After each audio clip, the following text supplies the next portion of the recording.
国内诈骗真长手，今仔有产业界甲民间团体做伙举办反诈骗的宣导活动。行政院长陈建仁嘛强调讲，政府已经甲民策谷歌等网络平台建立沟通的管道，买来设打击诈骗的办公室来防止诈骗。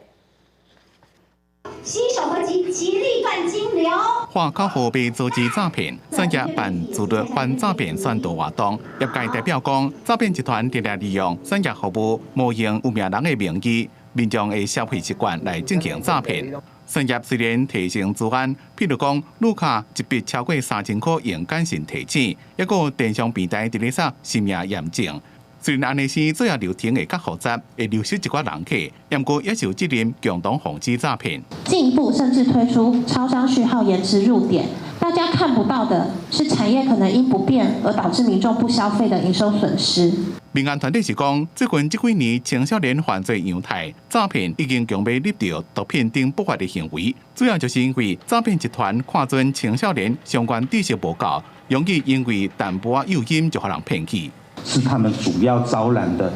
工作人员哈，主要他们招揽的员工哈，既有忠诚度啊，又便宜啊，又廉价，而且他们的动员力很强啊。江万凯讲，网络时代更加注意儿童少年的思维教育，防止诈骗集团有机会让骗囡仔。参加活动的行政院长陈建仁强调，打击诈骗需要公私部门责任合作，中央甲地方政府也要合作，才能强化阻止诈骗。我们已经跟 Meta 建立了绿色通道，下架这个涉诈的广告，也跟 Google 建立了这个打诈联系的管道哈。陈建仁重申打击诈骗的4大方向：了解诈骗、防治诈骗、阻止诈骗，也有惩罚诈骗。希望民众也要强化辨识诈骗的能力。行政院除了继续甲业界合作，30日也会成立打击诈骗专职办公室，强化政府打击诈骗的量能。记者综合报道。